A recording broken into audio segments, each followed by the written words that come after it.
So ẹ káàsán a tún ti dé bá ṣe ń dé o.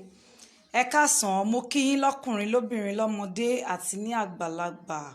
A kú sinmi òní. Báwo ni o ṣe church service ṣó ń lọ? Gbogbo ẹ̀yin tẹ́ lọ sí àsàlátù gbogbo àlàdúrà wa máa gbà lágbára Ọlọ́run.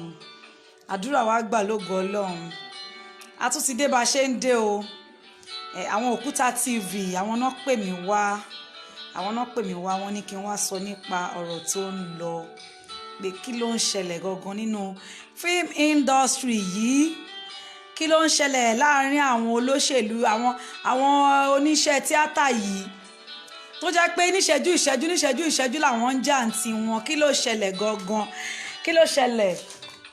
Ẹnìkan pè lórí second phone yìí. Hey, go and give it to mommy and close the door. Kí ló ń ṣẹlẹ̀ láàárín wọn? Ó dá kéèyàn máa lò fẹ́ o. Ó dá kéèyàn máa lò fẹ́ in anything téèyàn bá ń ṣe. Ìfẹ́ ṣe kókó. Ẹ wo àwọn olóṣèré yìí, àwọn tó ń ṣe Yorùbá fíìmù yìí tó ń kọ́ wa lẹ́kọ̀ọ́ oríṣiríṣi. Tó dẹ̀ jẹ́ pé gbogbo nǹkan tó ń kọ́ wa yìí, ìyí tó worst jù nínú ẹ̀ náà ń ṣe. Ìyí tó worst jù nínú ẹ̀ ni wọ́n ń ṣe. Ẹ̀yin lẹ máa sọ fún wa pé kíní yìí o, ká má ṣe o, ìfẹ́ ló dájú o, ìfẹ́ ló ṣe kíní kan. Àìmọye title fíìmù tó wà, ìfẹ́ so wá pọ̀, ìfẹ́ ṣe kíní kan. At the end of the day, tá bá máa wo lọ, ìfẹ́ yẹn go sí láàárín àwọn fún ara wọn. What is going on? Ẹ̀kọ́ wo lẹ fẹ́ ká kọ́ lára yín gbogbo ẹ̀yin artist? Kí lẹ fẹ́ ká kọ́ lára yín? A sì ń sọ̀kan lọ́wọ́ àti ìsọ̀tán. Tí bàbá Ìjẹ̀ṣà yìí ń sọ àti ìsọdébì kankan. Lizzy Anjorin tún ti mú another matter wá. Another matter nìyẹn tún mú sílẹ̀ ìta ṣe ń sọgo kò tí ì ṣe tán. Àti ìmọ̀ ta máa dorí ìyẹn kọ. Lizzy Anjorin tún gbé titi ẹ̀ dé. Ó kàn gbé titi ẹ̀ dé from nowhere. Ẹni tó ṣẹ̀ bímọ tó ti sáré ń pariwo, tó ti ń create nuisance, tó ti ń wá pé káwọn èèyàn tún máa follow òun, kó tún máa wò. Ẹ jẹ́ ká tó bá tiẹ̀ fẹ́ kó máa follow ẹ, jẹ́ kó mọ̀ ẹ́ sí nǹkan tó dáa, jẹ́ kó mọ̀ ẹ́ sí nǹkan gidi. Tó o bá fẹ́ kí àwọn èèyàn kan máa dá sí ọ̀rọ̀ artist méjì bí celebrity méjì wọ́n ń jà, ẹ fẹ́ ká máa dá sí ọ̀rọ̀ wọn. Tó bá fẹ́ ká dá sí ọ̀rọ̀ wọn, ẹ̀yin náà má gbé ọ̀rọ̀ yín síta, ẹ má fẹ́ di ara yín síta. Ẹ máa fẹ́ ìdí ara yín síta because tẹ́ ẹ bá wá síta, àwa gan ò ní mọ̀ nǹkan tó ń ṣẹlẹ̀ láàárín yín. Tẹ́ bá ti bring up matter yín, làwa náà mọ̀ nǹkan tó ń ṣẹlẹ̀. Tẹ́yin ò bá ti fẹ́ di ara yín síta, kò sẹ́nibọ́dì tó máa mọ̀ nǹkan tẹ́ ẹ̀ ń ṣe láàárín ara yín. Kí ló dé? Ẹ máa fìfẹ́ bára yín lò. Ẹ bá máa share fídíò yìí. Ẹ bá máa share fídíò gbà yín tẹ́ ẹ̀ ń wo fídíò, ẹ bá máa share kó máa kàn wọ́n lára. Nǹkan tẹ́ ń ṣe yóò dá yín lẹ ń kọ́ wa lẹ́kọ̀ọ́ pé ká máa kọ́ ẹ̀kọ́ látara yín, but nǹkan tẹ́ ń kọ́ wa àrí lára yín. Ẹ lè imagine Lizzy Anjorin, èèyàn tó ẹ̀ṣẹ̀ bímọ tó lóyún, tó jẹ́ pé láàrin 24 years ago kò ní oyún, kò bímọ, ó dẹ̀ ní oyún yẹn nìyẹn. Ọlọ́run wá sọ láyọ̀ àti àlàáfíà. Ẹ jọ̀ọ́, kí ló wá yẹ kó ṣẹlẹ̀? Lẹ́yìn ìgbà téèyàn bí ọmọ after 24 years, the only thing tó kù báyìí, orin ọpẹ́, orin ìyìn ló yẹ kó máa kọ sọ́lọ́run Ọba. No matter nǹkan tó lè gbọ́, no matter nǹkan tó lè sọ fún ẹ, you don't listen to them say you say I hear. If you continue with that, wàá kàn máa rí pé ó kàn ń hate èèyàn tí ò yẹ kó hate. Ó kàn máa dọ̀tá àwọn èèyàn tí ò yẹ kó dọ̀tá ẹ̀. Ṣé understand? Kó má jà láàrin àwọn artist yìí gan, even within ourselves. Ó lè continue láti máa listen pé wọ́n sọ pé, mo gbọ́ pé, kíní kan sọ pé, ó máa ń fàyàn sẹ́yìn ni, kò kí ń jẹ́ kéèyàn lè lọ síwájú. When you continue to listen to them say you say I hear, wá kàn hate àwọn èèyàn tí ò yẹ kó hate. Ó kàn máa dọ̀tá àwọn èèyàn tí ò bẹ́ ṣọ̀tá. Mi ò mọ̀ nǹkan tó gbọ́ nísìn tó tún ti sáré wá sórí social media. Tó tún ti bẹ̀rẹ̀ sí ní sọ̀rọ̀ kíní kan tó ń bá sọ pé nìkan bímọ sílé alágbo, tó ń bá sọ pé kíní kan fine. Ẹ fi Tóyìn lọ́rùn sílẹ̀. Tí Tóyìn bá bímọ sílé alágbo, kí lẹ fẹ́? Mo ṣe live video. tí èèyàn bá bímọ sí ilé alágbo ṣe understand ìyẹn ò ní pé kó má ní àlùbáríkà gbogbo àwọn Ọbásanjọ́ yìí ilé alágbo náà bí wọn sí ìyẹn ò dẹ̀ ní pé kó má ṣoríire ẹjọ́ ṣé hospital mélòó ló ti wà nígbà tán bí gbogbo àwọn Ọbásanjọ́ yẹn hospital mélòó ló ti wà nígbà tí gbogbo àwọn MK Abiola gbogbo àwọn even Buhari ìgbà tó ń rùlù wa lọ́wọ́lọ́wọ́ yìí ẹ má jẹ́ ká máa tanra wa kí ló tà ń tanra wa tó bá lọ sílùú òyìnbó tó bá bímọ síbẹ̀ Ọlọ́run bẹ́ẹ̀ ṣe ni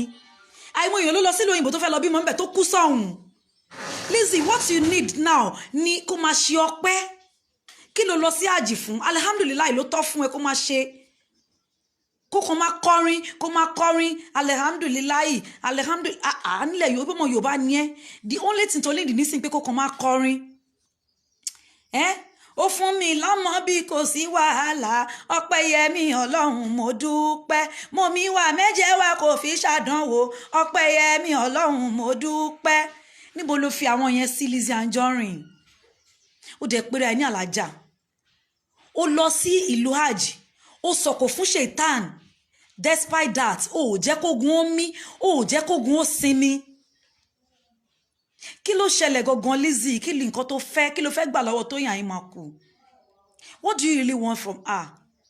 èmi believe pé bí a torí pé o ò sí nílé ọkọ nígbà yẹn ló ṣe ń sáré ṣe gbogbo nǹkan tó ń ṣe but now you are married you don't need all this o ò need gbogbo nǹkan tó ń ṣe yìí pẹ̀lú gbogbo àwọn huge followers tó ní ó yẹ kó máa múnú wọn dùn nísìnyí ni kó máa fọmọ ẹ ṣeré kó máa kọrin fún ó nídìí ìjà kò sí nǹkan tó fẹ́ fìjà ṣe and this same person tó ń bá jà yìí Tóyìn Àyìnmákù kò ráyè títí ẹ kò ráyè Tóyìn ní family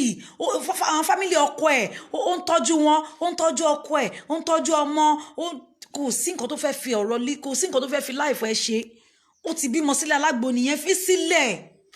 jẹ́ kó máa tọ́jú ọmọ ẹ lọ ibi tó bá àwọn ló lè bímọ sí èèyàn lè bímọ sí ìdí Ògún àwọn èèyàn ló ń bímọ sáàrin ọjà àwọn èèyàn ń bímọ sáàrin ọjà kò sí big deal bẹ́ẹ̀ kò sí big deal bẹ́ẹ̀ where's my second phone àwọn èèyàn lè fẹ́ pè wọlé ẹ lè pè wá wọlé kẹ́ bá wa dá sétò yìí kí ló ń ṣẹlẹ̀ kí nìkan tó ń ṣẹlẹ̀ láàrin àwọn artist ẹ lè pè wá sórí nọ́mbà yìí 09017442476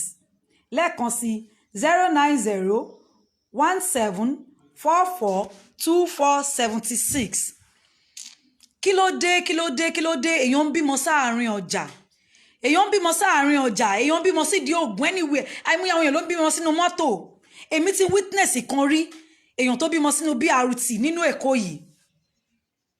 wọn ò dẹ̀ lè torí ẹ̀ sọ pé ọkọ ẹ̀ lè torí ẹ̀ sọ pé kó lọ mú ọmọ yẹn kó lọ sọnù kò lè sọ pé kó lọ mú ọmọ yẹn pé kò ń ṣọmọ òun mọ́ ọmọ tó ń fẹ́ bí sí Àbújá òun fẹ́ bí sí ìlú òyìnbó ó lọ bí sínú mọ́tò kò lè torí ẹ̀ lè kúrò nílé àṣeyọhùn lọ́lọ́run ẹ má máa mọ́kèèyàn bẹ́ẹ̀ ṣe gbógun tí Tóyìn Àyìnmákù yìí náà bẹ́ẹ̀ náà ni progress ẹ̀ ń ju bẹ́ẹ̀ lọ bẹ́ẹ̀ ṣe mọ̀kẹ́ ni follower ń pọ̀ sí lówó ń pọ̀ sí ni dùnnú ń pọ̀ sí ni lọ́síwájú ń pọ̀ sí ẹ fi Tóyìn sílẹ̀ ẹ fi Tóyìn lọ́rùn sílẹ̀ Lizzy Anjorin lọ tọ́jú ọmọ ẹ kó lọ tọ́jú ọkọ ẹ you don't need all this at least tí n bá mistake ó yẹ kó ṣe ojú Tóyìn Àyìnmákù lọ díẹ̀ náà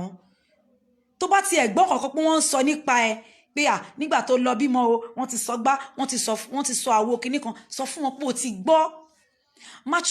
maturity does it all o ní láti apply maturity kò ń ṣe gbogbo nǹkan téèyàn bá gbọ́ lèèyàn máa ń fèsì sí lótìtọ́ gbogbo ọ̀rọ̀ ló lésì ṣùgbọ́n kò ń ṣe gbogbo èsì lèèyàn máa ń fì o ò ní ìdí ẹ̀ you are a matured person and you are a learned person ó kàwé náà ó lọ sí school kí lè tó ń ṣe gbogbo yẹn ṣe yìí ó dẹ̀ ń ṣe bí ẹni tí ó kàwé rárá ẹ máa bọ́ sórí social media ẹ kàn máa sọ̀rọ̀ ayé di nuisance gbogbo ẹ̀kọ́ tẹ kọ́ ní school níbo lẹ fi wọ́n sí gbogbo àwọn Simon tó fún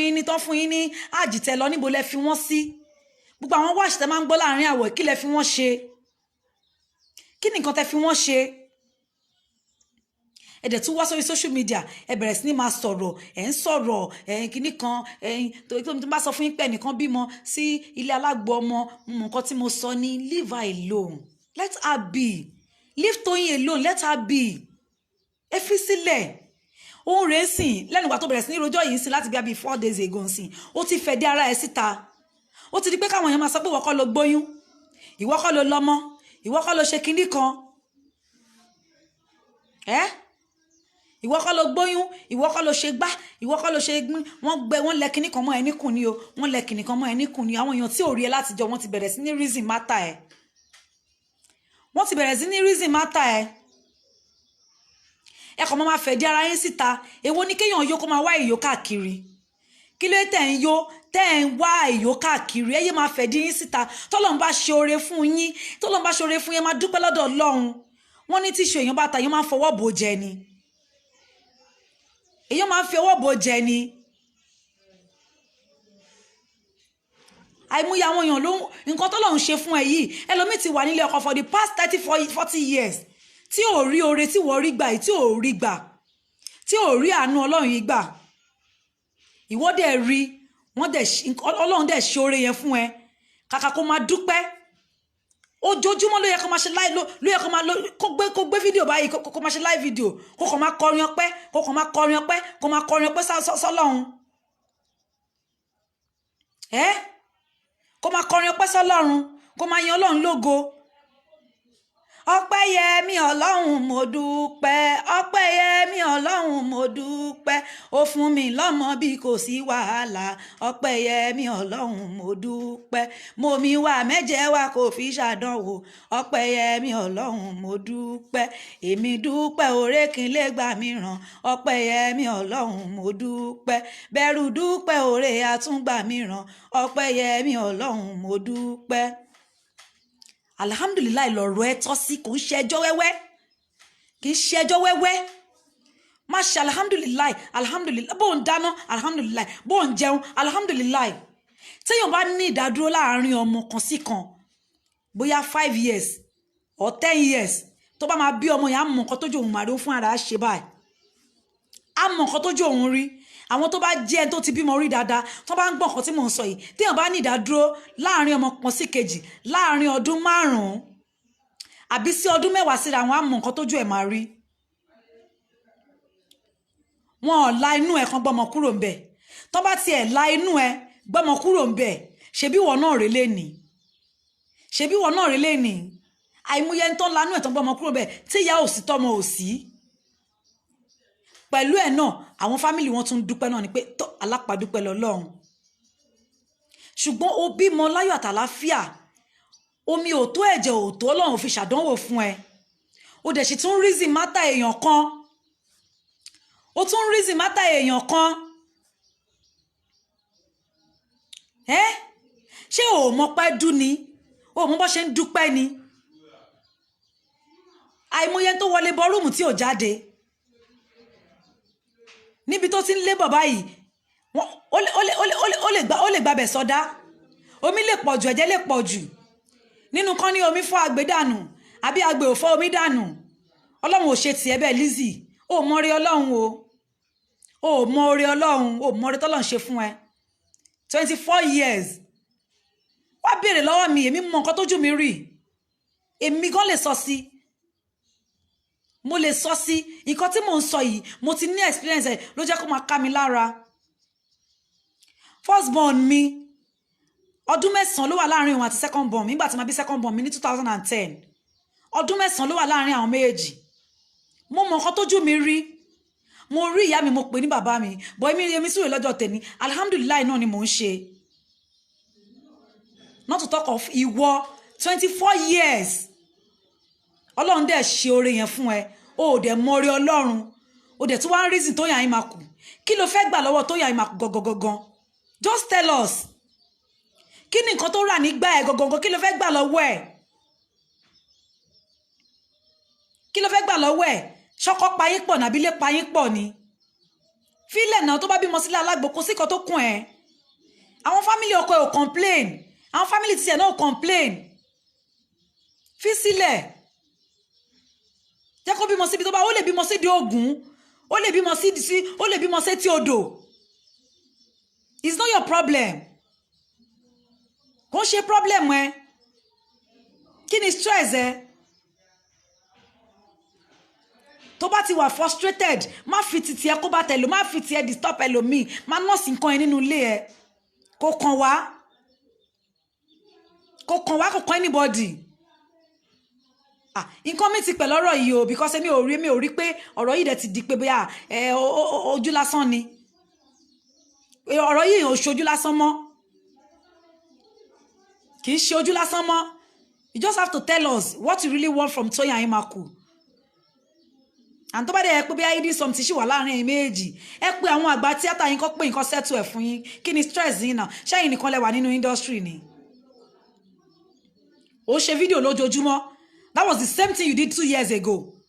ó ṣe fídíò live video every day ẹni yóò jáde síta kó ṣe fídíò ẹyẹ kan ṣoṣo ó ti fi maturity pa ẹ́ kú ó dẹ̀ ń claim pé ó jù lọ gbogbo nǹkan ló fi jù ẹ́ lọ bẹ́ẹ̀ yẹn tí ó bá tẹ̀ lówó tó ẹ ó ní maturity and of course Tóyìn ní gbogbo ó ní àwọn ìyá afẹ́ gidigidi àwọn àǹtí àwọn bàbá àwọn èèyàn tó wà lẹ́yìn tó ń sọ fún pé ó gbọ́dọ̀ sọ̀rọ̀ you just have to keep quiet ó dẹ̀ gbọ́ràn sí everybody lẹ́nu ṣé wo ò ní olùbáwí ni ṣábẹ́rẹ́ tí ò lókun dì ní kò sẹ́ tó lè control ẹ ni ọkọ tó gbé ẹ sílẹ̀ sọ fẹ́ pé kó panumọ́ kó máa tọ́jú àwọn ọmọ ẹ kó tọ́jú ọmọ tó bílẹ̀ wọn bá sọ pé ọmọ ẹ ń bẹ́ sáì ni ọmọ tó bí nígbà kan fi wọ́n sílẹ̀ àwọn kan náà dá ọmọ yẹn tó bá jẹ́ pé ń bẹ́ sáì náà ni fi sílẹ̀ bọ́lọ̀ ń ṣe kọ́ nìyẹn tí ó bá dẹ̀ kí n ṣe ń bẹ́ sáì o ò ní láti fi ọmọ ẹ ṣe competition pẹ̀lú àwọn anybody ìwọ ló lọ́mọ ẹ kò kàn ẹ́ kò tiẹ̀ kàn ẹ́ rárá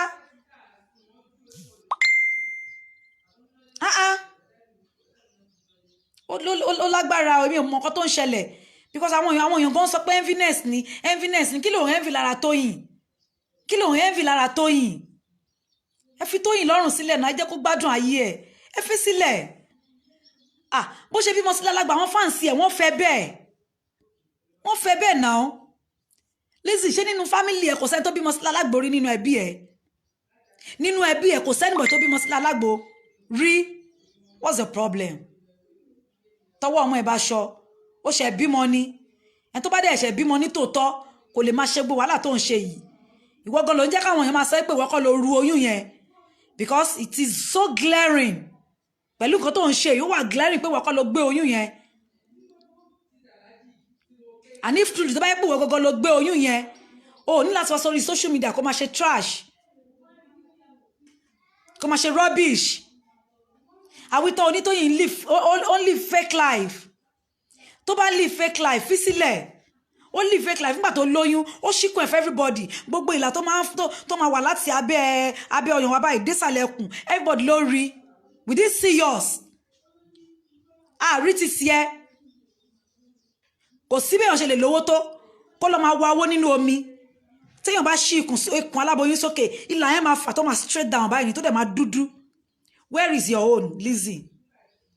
àwọn èèyàn ò rí gbogbo nǹkan tó wọ́n ò rí gbogbo nǹkan yìí tẹ́lẹ̀ but nígbà tó padà wá tó bọ́ sórí social media àwọn èèyàn bẹ̀rẹ̀ sí ní reason matter ẹ̀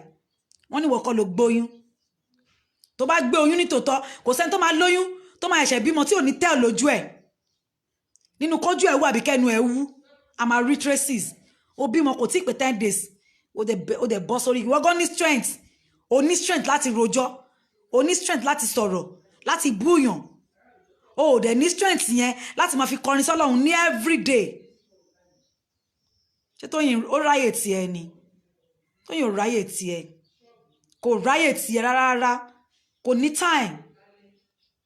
ní time ilé alágbóná bí Lizzy Anjorin sí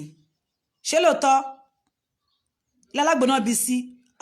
ìyẹn tún deep gan o wọ́n nílé alágbóná bí Lizzy Anjorin sí kí ló wá dé tó ń bú ire pé wọ́n bí sílé alágbó as long as táwọn tán bí sílé alágbó níjọ́ kìnnà náà tán survive ọmọ yẹn máa survive now kò dẹ̀ ṣe pé bí yóò rọ lójú àbó rọ lẹ́sẹ̀ kò sí kankan tó ṣe is doing fine and living fine he is doing well ìyá àti bàbá ẹ̀ wọ́n live fine, wọ́n rí kò sí problem pẹ̀lú wọn. Ìwọ yìí náà ló gbé mátà wọn sórí pé wọ́n bímọ sílẹ̀ alágbo. Ẹ filẹ̀ náà. Tó bá dẹ̀ pé alágbo yẹn ló ń dùn ẹ́, tó bá ti lóyún ẹlẹ́ẹ̀kejì tó ní iná, padà sílẹ̀ alágbo kó lọ bí síbẹ̀. Àbọ̀mọ tó bí ìkó ní kàn dá padà sí kún ẹ̀ kó lọ bí sílẹ̀ alágbo. Attention ló kàn wá. Attention seeker. Attention ló ń wá. Attention ló wá fẹ́ káwọn èèyàn tún focus kó tún máa pa Lizzy Anjorin tún dé. Ó tún ti gbé dé. Ó pọ̀ fún ẹ o. Ó pọ̀ fún ẹ o Lizzy. Ó pọ̀ fún ẹ. Lọ tọwọ́ ẹmọ ìbáṣọ, lọ ní sùúrù fẹ́mi ara ẹ. Lọ ní sùúrù fún ẹ̀mí ara ẹ. Ọlọ́run ti gbé ẹ dé àwọn àyè kan. Rọra fi ọwọ́ ẹ kó fi mọ́ ń bẹ̀. Téèyàn bá ti lówó lọ́wọ́, gbogbo àwọn nǹkan téèyàn máa ń ṣe sẹ́yìn èèyàn máa ń jáwọ́ ń bẹ̀ ni. Because àwọn nǹkan kan wà tó yẹ pé wọn gbọ́dọ̀ máa bá wọn yàn, wọn gbọ́dọ̀ máa báyàn bẹ̀. Wọn gbọ́dọ̀ máa báyàn bẹ̀. Ọjọ́ wo lẹ́yìn rí Fúnkẹ́ Akíndélé kó wá sórí social media kó máa ṣe dáadáa tẹ́yìn ṣe yìí? Ọjọ́ wo lẹ rí Bímbọ́ Òṣì kó máa ṣe òṣì tẹ́yìn ṣe yìí? Because abẹ́rẹ́ wọn lókùn nídìí. Abẹ́rẹ́ wọn lókùn nídìí, wọ́n lọ́kọ tó lè control wọn. Ọkọ tí yín ò lè control yín. Owó lẹ fi ń control ọkọ yín. Torí tó bá yẹ pé o gbọ́ràn sí ọkọ ẹ lẹ́nu ni, o ò ní máa ṣe nǹkan tó ń ṣe yìí. Ìgbà tó ti ṣe lẹ́kìnní tó ti rí ẹ báyìí ló máa ti stop ẹ. But àwọn náà ò lè sọ̀rọ̀, wọ́n ti jẹ́ dòdò, wọ́n lè sọ dòdò.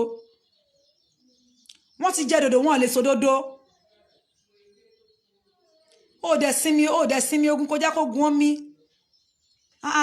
Ṣé bọ́ ọmọ Ìbàdàn náà máa ń sọ pé togun là ń kó Ìbàdàn, ṣé Ìbàdàn ni ẹ ni? Ẹ má bínú jàre gbogbo ẹ̀yin ọmọ Ìbàdàn tó jẹ́ fans mi. Ẹ má bínú. Togun là ń kó Ìbàdàn, ó ń ṣọmọ Ìbàdàn náà. Lọ kápá ẹ̀ sílẹ̀ Lizzy, kí ló dé? Sinmi ogun. Ọlọ́run ti gbé ẹ lékè, ó ti gbé ẹ lékè nìyẹn. Oore táwọn èèyàn rò pé Ọlọ́run ò lè ṣe fún ẹ, ó ti ṣe fún ẹ nìyẹn. O nídìí ẹjọ́. O nídìí ẹjọ́. O nídìí ẹjọ́ wẹ́wẹ́. Títí ẹni pé kó máa dúpẹ́ fọ́lọ́run, kọ́lọ́run túbọ̀ ṣe àlékún oore yẹn fún ẹ, kó má dáwọ́ oore yẹn dúró. Kó má dáwọ́ oore yẹn dúró lókù tó máa gbàdúrà fún ara ẹ. Pé ìwọ Ọlọ́run níbi tó délé níyì o. Ọlọ́run o, má jò dúró ń bẹ̀ o. Níbi tó délé ní má jò takú síbẹ̀ o. Àlékún oore, àlékún ìgẹ́, àlékún ìkẹ́, gbogbo ẹ̀ ló yẹ kó máa gbàdúrà àlékún ìkẹ́ àti ìgẹ́ kọ́lọ́run máa ṣe fún ẹ. Ẹ lọ sinmi ogun o. Ẹ lọ sinmi ogun. Ẹ lọ sinmi ogun. Ẹ fi Tóyìn Àyìnmákù sílẹ̀, ẹ jẹ́ kó bímọ síbi tó bá wùn. Tó bá fẹ́ bí ẹlẹ́ẹ̀kejì gan kó lọ sídìí Ògún, a máa tẹ̀lé débẹ̀. Ẹ gbàgbé. Kò bá lọ sídìí òrìṣà lọ bí síbẹ̀, kọ́lọ́run ṣáà ti wọ ọmọ. Ọlọ́run bá ti wọ ọmọ, tó ti wo bàbá ọmọ, tó dẹ̀ ti wò ya ọmọ, ó ti tán. Kó dẹ̀ tún wà wá tá à ń ṣèkẹ́ ọlọ́mọ, ó ti tán o, kò sí nǹkan tó kàn wá. Kò sí nǹkan tó kàn anybody. Mo lè decide pé mo fẹ́ lọ bímọ sídìí omi. Mo lè decide láti lọ bímọ sí beach, kò kànyàn. Àrà tó bá wọn oníkálukú ló lè dá. Tó bá lọ lóyìnbó, tó bá lọ bímọ síbì kan, ó ṣe kinní kan kó o ní láti máa sọ fún wa lórí Facebook pé ìgbà kan o Joe Biden ó ti bì kan, nígbà tó tún yá ó tún ṣíbì kan lẹ̀, ẹ ráyè wọlé and so freaking what? So kí ló ṣẹlẹ̀? Kí ló ṣẹlẹ̀ gangan? Ẹ fi Tóyìn lẹ̀, ẹ jọ̀ọ́. Ẹ fi Tóyìn lẹ̀. Tó ti yé yín, òkúta ọ̀rọ̀ lélẹ́yìí o. Ògúlùtù dẹ̀ ni, ẹni tó bá tabákọ́ lọ túnbẹ̀ ṣe ni. Òkúta ọ̀rọ̀. Ògúlùtù ni ẹni tó bá tabákọ́ lọ túnbẹ̀ ṣe. Ọ̀rọ̀ pé ká má dá sọ̀rọ̀ tí yín yẹn irọ́ ni o. Ẹ̀yin náà ẹ má fẹ̀dí ara yín síta. Tẹ́ bá ti mọ̀ pé ká má dá sọ̀rọ̀ yín, ẹ má gbédì yín síta. Ẹ má kóra yín wá sí gbangba. Tẹ́ bá ti kóra yín wá síta, ó dènà ká àgọ́ fẹ̀dí yín wò. Àwa gan fẹ́ mọ̀ nǹkan tó wà ńbẹ̀. A fẹ́ mọ̀ nǹkan tó ń kénu rédíò. Tẹ́ bá ti gbé ìdí ara yín tẹ́ ti fẹ́ síta pé tó o. Báyìí nídìí mi ṣe tó o. Àwa gan fẹ́ mú torchlight, a fẹ́ wo bẹ̀ gangan ni o. A fẹ́ wo ni o. But ẹ bá ti wo yí pé jẹ́ ń pàdí mi mọ́, kò possible ká sọ pé ẹ ṣí fún wa. Bọ́ fún ara yín lẹ̀ ń ṣí ìdí tẹ́ni ká máa wò. Fún ara yín lẹ̀ ń ṣí ìdí ara yín síta. Ṣé rò pé gbogbo àwọn tí ò ṣe fíìmù kan, ṣé rò pé àwọn èèyàn kan náà ní problem láyé tiwọn náà ni? Gbogbo wa yìí náà ń sọ̀rọ̀ ẹ̀ lẹ́yìn. Gbogbo wa yìí náà ń sọ pé wọ́n ní pé lẹ́yìn. Wọ́n ní pé gbogbo èèyàn náà máa ń sọ̀rọ̀ ẹ̀ lẹ́yìn kò sẹ́ni tí wọ́n kì í sọ̀rọ̀ ẹ̀ lẹ́yìn bóyá máa ń wò pé nǹkan tí èèyàn bá ti jùlọ èèyàn ti jùlọ ni kò bá jẹ́ Tóyìn Àyìnmákù náà ló lọ sí Facebook account kan tó lọ fi fake kinní kan sí tó bẹ̀rẹ̀ sí ní bú ẹ Lizzy Anjorin nǹkan tí èèyàn bá jùlọ èèyàn jùlọ nìyẹn gbójú ń bẹ̀ kó kun ẹ Ọlọ́run ti dá ẹ láre Ọlọ́run ti dá ẹ láre ó ti gbé ẹ dépò gíga ó nídìí ìjà Ọlọ́run ló ń gbèjà ẹ̀dá Ọlọ́run ló ń gbèjà ẹ̀dá ó ní láti gbèjà ara ẹ ó ń gbèjà ara ẹ nìkan tó ń ṣe yìí Ọlọ́run ti gbèjà ara ẹ ó ti mú ẹ débi tó dáa ó ti mú ẹ débi tó dáa ó ní láti máa rojọ́ kinní kan wọ́n ṣe kinní kan bì kan wọ́n ṣe kinní kan bì kan ẹni tó dẹ̀ ń bá jà ìkẹrẹ kò ráyè ojoojúmọ́ ló ń ṣe fídíò tó ń enjoy ara ẹ̀ pẹ̀lú ọkọ ẹ̀ á tún gbé fídíò ẹ̀ ọkọ mi wá kí wọn ọkọ mi ọmọ mi rèé ibi tí mo ti ń dáná rèé ibi kinní kan ibi àwọn fáǹsì ẹ̀dẹ̀ máa ń wò gidi gan máa ń tẹ̀lé gan kò tiẹ̀ ráyè kò ráyè bóyá ẹnìkan bú òun bóyá ẹnìkan sọ pé òun lọ sí alágbò lọ bímọ ojoojúmọ́ ló máa gbé fídíò fọkọ ẹ̀ báyìí ọkọ mi wá kí wọn ọkọ mi wá kí wọn ọkọ mi wá ṣe kinní kan ire ẹgbá ayé ọkọ mi rèé yá very friendly very kó bá tiẹ̀ jẹ́ pé bóyá Tóyìn tiẹ̀ níwà kan because kò sẹ́ni tí ò ní tiẹ̀ lára everybody ló ní tiẹ̀ lára téèyàn kan bá wà tó sọ pé òun ò kù síbi kan náà láì Lizzy don't come on Facebook láti máa sọ fún wa pé mi ò ya wèrè mi ò ṣe kinní kan ó ní tiẹ̀ everybody ló ní tiẹ̀ mo ní tèmi Tóyìn ní tiẹ̀ tí ẹ ṣojú ayé for once you talk too much that's the only problem tí mo mọ̀ pé o ní èmi mọ̀ pé o ní inú tí ò dáa Lizzy mo ti mọ̀ ẹ́ láti Ìjẹ̀bú Òde tipẹ́tipẹ́ mo mọ̀ pé o níkà nínú I know that mo mọ̀ pé o ní inú pé kéèyàn lọ bá téèyàn jẹ́ mi wá lè sọ òbí àgbà tó dẹ̀ bẹ̀rẹ̀ sí ní lówó lọ́wọ́ sìn o lè ti máa wò pé jẹ́ kí n ṣèkà fọ́mọ yìí kó má lè tó mi but èmi mọ̀ pé o níkà nínú but you talk too much that is the only problem you have go and sip up okay you talk too much o máa ń rojọ́ gan ẹjọ́ yẹn gangan ni problem tó ní tó bá ti mú ẹjọ́ yẹn kó nínú life ẹ wá rí pé o máa mú nǹkan easy gbogbo nǹkan máa dìrọ̀rùn máa dẹ̀rọ̀ fún ẹ tó bá ti ń wo nǹkan kékeré tó bá ti ń wo nǹkan níwò pé tó máa rojọ́ fún ẹ ẹni tó wá rojọ́ fún ẹ tó sọ fún pé okay ògbà tán rojọ́ mi níbi tán ti rojọ́ mi yẹn kí ni contribution tí wọ́n fún ara ẹ kí ló fi dá wọn lóhùn wo Lizzy èèyàn kan ò kí ń dáṣàbò sí ẹnìkan o èèyàn kan ó ṣòlè dájókòó báyìí bẹ́ẹ̀ kí n kàn jókòó báyìí kí ni ẹ̀ má dáṣàbò sí mo sọ pé Lizzy yẹn Tóyìn yẹn kíní kan ló ṣe tí má dáṣe àbòsí yẹn kò sí anybody tó máa gbé àbòsí yẹn kúrò bí lọ sọ níta so àbòsí ò kí ń dùn tí ò bá pé méjì àbí mẹ́ta àbòsí ò kí ń dùn tí ò bá pé méjì àbí mẹ́ta èèyàn kan ò kí ń dáṣàbò sí àwọn tó wá ń sọ fún ẹ̀yin náà wọ́n jọ ṣe àbòsí yẹn ni ìdàkọ́ pé àárín wọn ti dàrú lọ́hùn wọ́n wá ń wá ojú rere tiwọ́ they will come to you and tell you wọ́n sọ oríṣiríṣi kinní kan tí trailer bá tún gba àárín ìwà àtàwọn ènìyàn náà wọ́n á tún padà sọ́dọ̀ Tóyìn wọ́n á tún lọ sọ fún wọn bẹ́ẹ̀ bọ̀ ẹ̀yin ò gbọ́n ẹ̀yin jẹ́ kó máa gbọ́rọ̀ lẹ́nu tiyín èpè ti pọ̀jù lẹ́nu Lizzy fine ó máa ń ṣépè jù òun làwọn èèyàn ń sọ wọ́n ló ti lè ṣépè jù Lizzy ó ti lè ṣépè jù alájà tó lọ sí Mẹ́kà tó lọ sọ̀kò fún ṣètàn kí ni wàhálà Tóyìn kí ni wàhálà Anjorin kí ló fẹ́ gbà lọ́wọ́ Tóyìn Àyìnmákù gọ́gọ́ èmi náà mọ̀ àti Bùkọ́lá olówó láyé mọ̀ I don't know what she want from Tóyìn Àyìnmákù I don't know and that is why I'm here we want her to talk tó bá yẹ pé kankan wà láàrin wọn she should come out and tell us kàn yé fi nǹkan pamọ́ fún wa mọ́ because this thing is getting out of hand it is getting too much they should come out and tell us the truth àwọn kan lè bá fi wá sínú òkùnkùn kí lè wálé mi kó sọ kinní kan fún wa kí tọ̀hún wá kó sọ kinní kan fún wa àwa là ń follow yín àwa là ń wo fíìmù yín ẹ̀dẹ̀ fẹ́ ká máa wo fíìmù yín bọ́ èyí fíìmù yín tẹ̀ ń ṣe fún wa náà àárí kọ̀ọ̀kan kọ́ ń bẹ̀ mọ́ pẹ̀lú ẹnu asún manage bá yín wò ẹ̀ tó wá sórí social media ẹ̀ máa ṣe rádaràda ẹ̀ máa ṣòṣì because òṣì lẹ́ ń ṣe tẹ́ ẹ̀ bá mọ̀ maybe she wants Tóyìn husband aunty comfort ẹ̀yin tún ti bọ̀rọ̀ jẹ́ o ṣé lóòótọ́ kò lè nídìí ọkọ Tóyìn Àyìnmákù èmi mọ̀ bẹ́ẹ̀ pé kò nídìí ẹ̀ bọ́ ó ti lè sọ̀rọ̀ jù ó ti lè rojọ́ jù problem tí Lizzy ní nìyẹn ó máa ń ro ẹjọ́ gan ó máa ń ro ẹjọ́ ẹjọ́ dẹ̀ ti pọ̀ tó bá dẹ̀ ti ń rojọ́ ibi tó ti ń ro ẹjọ́ lọ́jọ́ ló ti máa ro tara ẹ̀ ló ti máa ro tara ẹ̀. ẹ ṣọ́ra yín ẹ keep quiet for once kí ló dé ẹ ná sùúrù sọ̀rọ̀ yìí o ẹ ná sùúrù sọ̀rọ̀ yìí o ẹ ná sùúrù sọ̀rọ̀ yìí o ẹ rọ sùúrù sọ̀rọ̀ yìí o kí ló dé ó ní wọ́n sọ pé ọmọ ẹ ìmbẹ́sàì ni kinní kan ni kí ló kún ẹ ní káwọn náà lọ́jọ́ kọ́ ọmọ wọn dàbí ìmbẹ́sàì kò kún ẹ ìgbà tí wọ́n bá ti mọ̀ pé ọmọ yòókì ṣe bẹ́sàì kò kún ẹ fi wọ́n lẹ̀ kó wo oore tọ́lọ̀ máa ṣe lórí ọmọ ẹ eléyìí tó dẹ̀ ẹ̀ṣẹ̀ bíi náà máa gbàdúrà pé kọ́lọ́run bẹ́ẹ̀ wò kó bẹ́ẹ̀ wò láwòye kí nǹkan kan má ṣe kó tún ṣe àlékún oore fún ẹ ó nídìí ìjà ó nídìí ẹjọ́ wẹ́wẹ́ ẹjọ́ ẹ ti pọ̀jù Lizzy tó bá rẹ̀ ní sọ fún ẹ mi I'm here to tell you you talk too much you talk too much you talk too much ẹ lè pè wá sórí ẹ lè pè wá lẹ́yìn program yìí tẹ́ bá fẹ́ bá wa sọ̀rọ̀ lórí program lẹ́yìn program ẹ lè pè wá 09017442476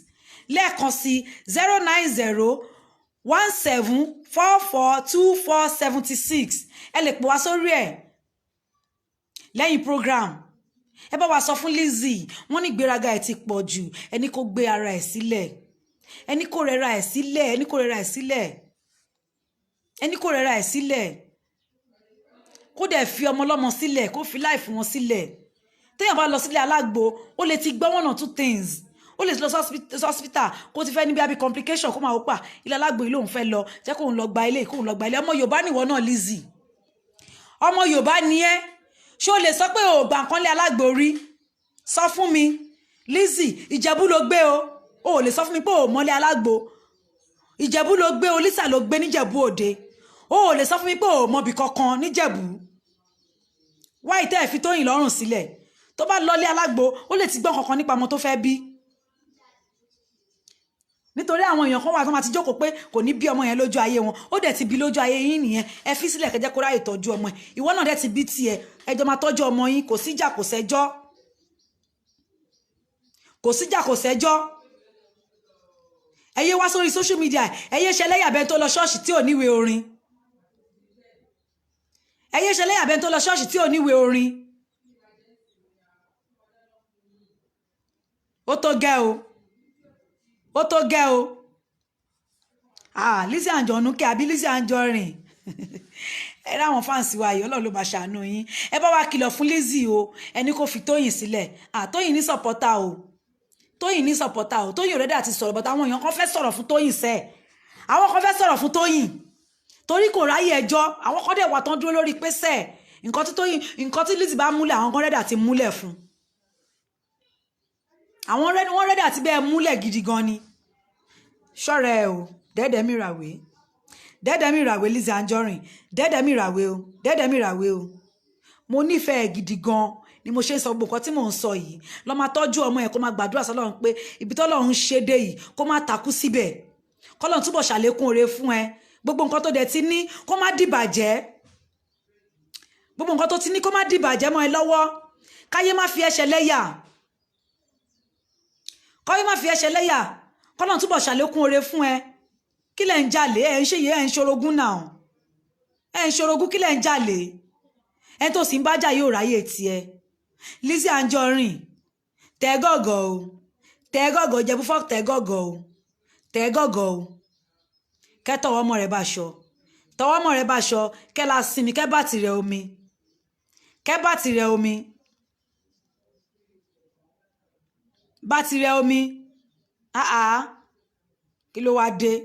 kí ló dé tó bá mú nínú àwọn politician wa ní ayé ìsìn láwọn tó ti dolówó tàbá ní ká máa wò báyìí ilé alágbóná bí gbogbo àwọn náà bí gbogbo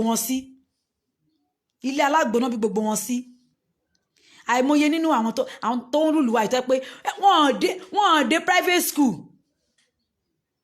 wọ́n dẹ̀ rúlùwà wọ́n bí wọn sílé alágbo ìyẹn ò ní kó má ṣoríire kò ní mínì tó ti yé yín kò ní mínì o so bó ṣe jẹ́ nìyẹn kò jẹ́ bó ṣe jẹ́ ó jẹ́ bẹ́ẹ̀ Lizzy Anjorin tọwọ́ ọmọ ẹ̀ bá aṣọ òkúta ọ̀rọ̀ lélẹ́yìí o ògúlùtù dẹ̀ ni ẹni tó bá tabá kó bá wa tún bẹ́ẹ̀ ṣe o kó bá wa tún bẹ́ẹ̀ ṣe o òkúta ọ̀rọ̀ gbòǹgbò ọ̀rọ̀ ẹni tó bá tabá gbòǹgbò ọ̀rọ̀ kó lọ tún bẹ́ẹ̀ ṣe ni gbòǹgbò ọ̀rọ̀ òkúta ọ̀rọ̀ gbòǹgbò ọ̀rọ̀ bí ògúlùtù ni gbòǹgbò ọ̀rọ̀ ẹni tó bá tabá gbòǹgbò ọ̀rọ̀ kó lọ tún bẹ́ẹ̀ ṣe ni gbòǹgbò ọ̀rọ̀.